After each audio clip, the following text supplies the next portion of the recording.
Salut tout le monde! Salut, salut! On espère que vous allez bien aujourd'hui. Ravi de vous retrouver encore une fois dans une vidéo. Pour ceux qui arriveraient sur notre chaîne, je suis Alexandre, voici Joséphine. On est un couple de Français qui est parti à Londres et on partage avec vous notre expérience et nos conseils pour vous aider à vous expatrier à Londres. Donc aujourd'hui, on a décidé de faire une vidéo et de vous donner vraiment nos 10 bons conseils pour vous expatrier plus facilement.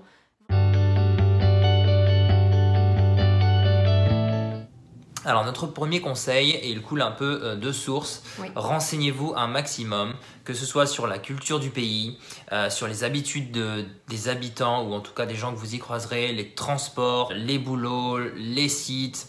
Renseignez-vous un maximum pour vous rassurer un maximum afin de surmonter et d'affronter cette épreuve avec les meilleures armes. C'est vraiment de vous immerger dans l'anglais et de pratiquer l'anglais le plus tôt possible. À partir du moment où vous savez que vous voulez vous implanter et que vous avez à peu près la date à laquelle vous voulez partir, franchement, passez votre temps à écouter de l'anglais, à entendre de l'anglais tous les jours, ne regardez que des films en anglais, parce que vraiment, ça va habituer votre cerveau à entendre de l'anglais tous les jours, et ce qui fait que quand vous arriverez sur place, vous aurez déjà un petit peu d'avance, ou en tout cas, vous galérerez peut-être un petit peu moins. Moi, c'est ce que j'ai fait. Dès que j'ai su que j'avais trouvé mon travail pour Londres et que du coup, j'allais partir un mois après à peu près, et ben pendant un mois, je me suis vraiment focalisée sur l'anglais. J'ai remis mon cerveau en mode anglais, donc j'ai écouté de l'anglais tous les jours, j'ai pratiqué, je me suis entraînée et franchement, je pense qu'on gagne du temps. Plus tôt vous vous mettrez sur ce mode-là, plus vous gagnerez d'expérience et habituerez votre oreille et votre cerveau à comprendre et à reconnaître l'anglais. Toi, tu avais une période d'un mois, mais si vous avez 6 mois, c'est la même chose. Oui. Mettez-vous à fond dedans, ça vous aidera grandement, vraiment. Et c'est très rassurant de se dire que vous arriverez sur place, vous comprendrez les gens et non pas le blocage.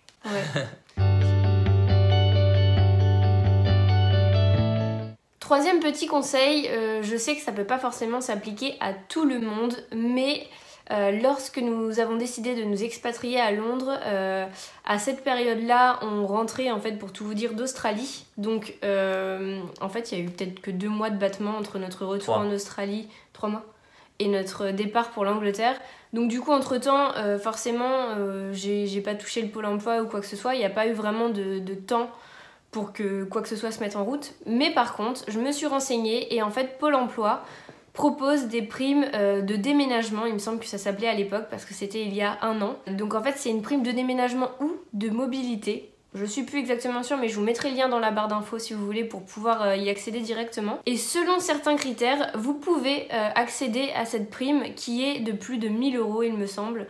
Donc c'est quand même hyper intéressant et en fait à partir du moment où vous pouvez justifier que vous partez pour un travail dans un pays étranger avec une distance tant de chez vous, etc., ça prend en compte et ça calcule la prime que vous pourriez avoir.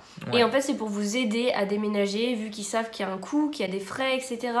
Et moi, je l'ai eu. Et franchement, j'ai envoyé 2 emails, j'ai fait mon dossier. Ils me l'ont renvoyé parce qu'il manquait des trucs. Je l'ai remis à jour. Franchement, c'était vraiment pas compliqué. Ça a pris un peu de temps. Ça a pris minimum 1 mois, il me semble.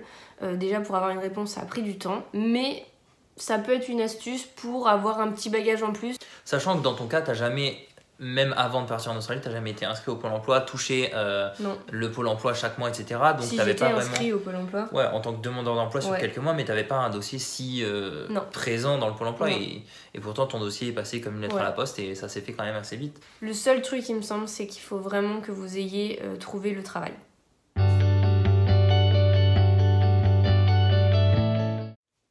Alors notre 4e conseil, c'est surtout pour sur place, pourquoi pas commencer au pair. C'est vrai que c'est une option qui est très intéressante, qui vous permet d'apprendre l'anglais très très vite, puisque vous apprenez, avec des enfants. C'est connu, les enfants, ce sont ceux qui parlent le mieux la langue. Il y a également le fait que vous êtes immergé dans une famille, donc c'est vraiment beaucoup plus rassurant. Pour une première expérience, vous n'êtes pas reclus sur vous-même, tout seul, à devoir surmonter plusieurs épreuves. C'est quelque chose qui se met en place longtemps à l'avance. Vous discutez avec la famille, vous pouvez potentiellement les rencontrer. Et certes, eux vous choisissent, mais vous aussi, vous pouvez choisir votre famille. Donc, c'est vraiment quelque chose qui peut être très rassurant sur l'arrivée dans un pays à l'étranger.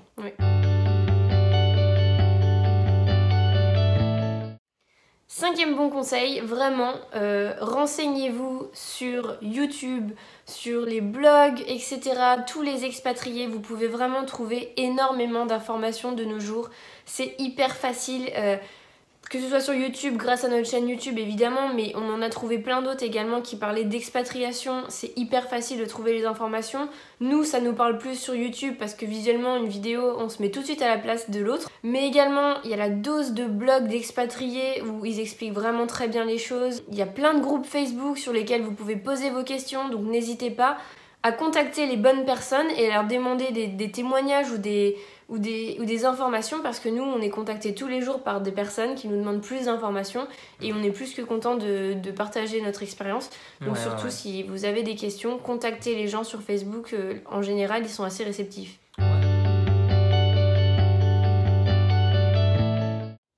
Alors le prochain conseil, c'est également par rapport à une option que vous pouvez choisir pour vous implanter lorsque vous arrivez sur place. Vous pouvez tout simplement choisir de faire un stage dans une entreprise, mais également dans une école de langue pour être encadré, pour être sûr que votre niveau de langue va augmenter et ne pas vous retrouver reclus encore une fois sur vous-même tout seul. C'est beaucoup plus rassurant et c'est quelque chose qui marche très très bien et pour beaucoup de personnes qui décident de partir à l'étranger.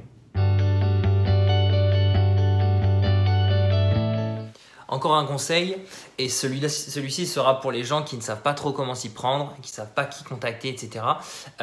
Lorsque vous partez à l'étranger, il existe également des agences de placement. Donc il en existe beaucoup. Ces agences sont là pour vous aider à trouver différentes options, différentes offres pour quand vous arrivez sur place. On ne les connaît pas toutes. Celles qu'on a regardées en particulier pour avoir des informations, c'est MoveAway. Ils peuvent vous aider à trouver un stage, ils peuvent vous aider à trouver un emploi, à trouver un logement. Pour ceux qui ne savent pas comment faire, qui ne savent pas qui contacter, en fait, eux vont le faire pour vous. Donc, il suffit de les contacter dans un premier temps en français et eux vont faire les démarches pour vous trouver tout ça. Donc, c'est vrai que c'est beaucoup plus rassurant lorsqu'on ne sait pas comment s'y prendre, d'avoir quelqu'un qui peut nous aider en fait. C'est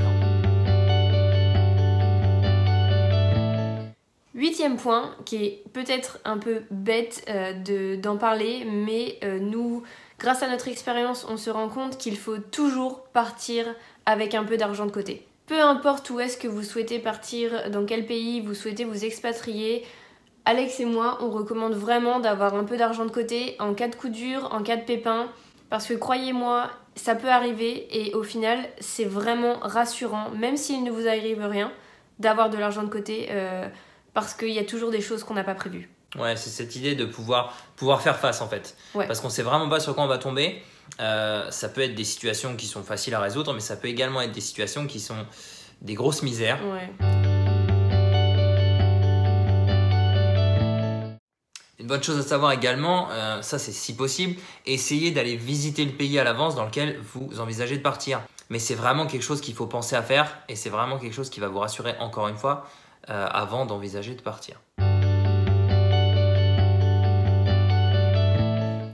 10e et dernier bon conseil qui est peut-être évident pour certains mais je pense pas pour tout le monde. Vraiment gardez en tête, on veut pas faire les pessimistes mais gardez en tête que tout ne va pas forcément être tout rose et tout ne va pas être super facile. Quand on veut s'expatrier, c'est souvent un rêve, c'est souvent une envie qu'on a depuis très longtemps.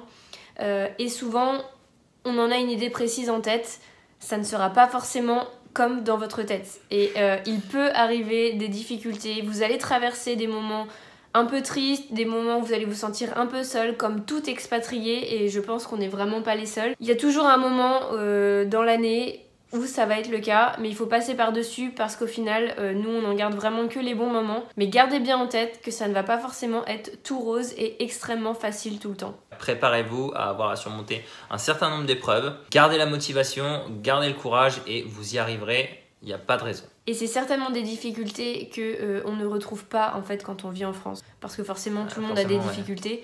Mais là on parle de difficultés supplémentaires que vous n'auriez pas si vous viviez en France parce que vous êtes avec votre famille, vos amis et vous avez l'habitude. D'ailleurs il y a également certaines difficultés que vous auriez eues en France que vous allez même plus considérer comme des difficultés et cela parce que partir à l'étranger et voyager va vous faire une certaine ouverture d'esprit qui va vous faire voir les choses différemment. Et voilà, c'est tout pour la vidéo d'aujourd'hui. C'était nos 10 petits conseils qui, nous l'espérons, vous aideront à partir, vous installer parfaitement à Londres. ou en Angleterre d'ailleurs, puisque ces conseils sont valables pour partout en Angleterre. On espère qu'ils vous auront plu et qu'ils pourront peut-être vraiment vous assister. On se retrouve la semaine prochaine pour une prochaine vidéo. N'hésitez pas à mettre un petit pouce bleu, à vous abonner, ça nous fait vraiment plaisir. N'hésitez pas à nous dire ce que vous en avez pensé dans les commentaires et à nous poser des questions, ce serait top. Et on vous fait plein de bisous. Salut tout le monde! Bye bye!